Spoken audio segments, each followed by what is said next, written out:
Hello, नमस्ते, आदाब। मैं हूं हैदर अली और आप देख रहे हैं न्यूज चैनल हमारी आवाज। कल दिल्ली हाई कोर्ट से एक बड़ी खबर आई है। दिल्ली हाई कोर्ट ने दिल्ली पुलिस को कड़ी फटकार लगाते हुए निजामुद्दीन मरकज की चाबी मौलाना साद साहब को सौंपने का आदेश दिया है। हम आपको बता दें कि 2020 में कोरोना महामारी के दौरान नियमों की अनदेखी कर मरकज निजामुद्दीन नमाज और इज्तिमा करने का इल्जाम लगाकर मरकज को सील कर दिया गया था। हालांकि हकीकत ये थी कि देश में कोरोना केसेस बढ़ने के दौरान अचानक प्रधानमंत्री ने जो जहां है वहीं रुक जाए के आदेश दे दिए थे। आज रात 12 बजे से पूरे देश में, ध्यान से सुनिए, पूरे देश में आज रात 12 बजे से संपूर्ण देश में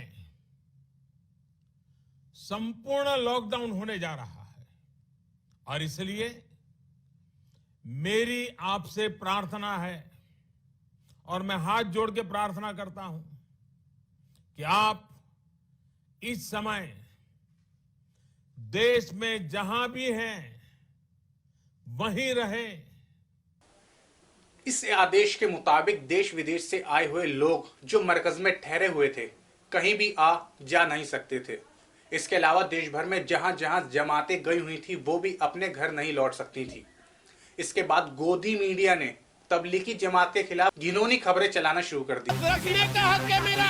इस टेप को सुनेंगे तो आपको गुस्सा है। अरे भाई, हमारा चिल्लाने का हक है, हम नागरिक हैं, पूरा भारत चिल्लाएगा। अरे भाई, हमारा कुछ और काम नहीं है, कोई डिसिप्लिन की बात नहीं। अंसार आज़ाद जी, आइए डिबेट करना है तो करिए आप। Do not use the word ignorance. It's not ignorance. It's willful. It's deliberate. It's well planned. It's a damn conspiracy. 27 जनवरी को सऊदी अरब में मक्का मदीना बंद कर दिया गया। आप सुनिए मेरी बात। क्यों? क्योंकि कोरोना फैल रहा था, मगर इस देश में कुछ भी तबाही फैलाई जा सकती है। They say we don't care. They say we don't care for the Indian laws at all. आपको मैं सच्चाई बता रहा हूँ तो चुप रहिए, चुप रहिए। आपको How dare you come on my program and say break the law of India? अरे जीतेंगे तो जीतेंगे, मगर ये मरकज वालों को माफ नहीं किया जाएगा। सुन लीजिए अंसार आज़ाद जी, मन मर्जी नहीं चलेगी, नहीं चलेगी, नहीं चलेगी आपकी। आप चिल्लाइए मत। सीधी तरह से बात कर रहा हूँ, अच्छी तरह से बात कर रहा हूँ। आवाज कम, आवाज कम, आवाज कम, आवाज कम, आवाज कम, आवाज कम। You must stop when I tell you I am not in a frame of mind. है और हिंदुस्तान का मुसलमान मस्जिदों में एकत्र होने से बाज नहीं आ रहा है। This Islamic congregation has also at least effectively 3,000 corona suspects. क्या ये जानबूझकर किया जा रहा है? क्या एक षड्यंत्र है? दिल्ली को इटली बनाने की षड्यंत्र है, साजिश है क्या ये? Finally, Rahul, this is bio आतंकवाद, this is bio जिहाद। आखिरकार मौलाना ने मौत क्यों बांटी? हमारे साथ कई सारे खास मेहमान जुड़ गए हैं। हमारे साथ थोड़ी ही देर में जुड़ेंगे मुशर्रफ अली खान साहब, जो कि स्पोक्स पर्सन है तालिबानी जमात के। मेरे साथ मुजाहिर रहमान साहब जुड़ेंगे, ये भी मेंबर है तालिबानी जमात के। दीपक जी, आपने तबलीगी जमात को तालिबानी जमात जानबूझ के कहा है या गलती से कहा है? नहीं, मैंने नहीं कहा, माफ कीजिएगा, हमने इस शब्द का इस्तेमाल नहीं किया। शोएब जमाई, मेरे मुंह में शब्द मत डालिए, अगर मेरे मुंह में शब्द डलवाएंगे तो दिक्कत होगी। और मैं आपको साफ साफ बोल दूं, मैंने तालिबानी जमात शब्द का इस्तेमाल नहीं किया है। शोएब जमाई, अपने कान का इलाज करवा लीजिए। नहीं, आप रिवाइंड, आप अपने प्रोड्यूसर से कहिए रिवाइंड करके आपको दिखा दे। आपने तालिबानी जमात कहा है। तालिबानी जमात। भाजपा आईटी सेल ने जमात के बहाने मुसलमानों पर लगातार निशाना साधना शुरू किया और हिंदुओं के दिल में मुसलमानों के खिलाफ नफरत का जहर भर दिया। और तो और अपने आपको भाजपा का कट्टर विरोधी बताने वाली केजरीवाल सरकार भी उस समय दिल्ली में कोरोना के आंकड़े बताते हुए जमातियों की संख्या अलग से बताती थी।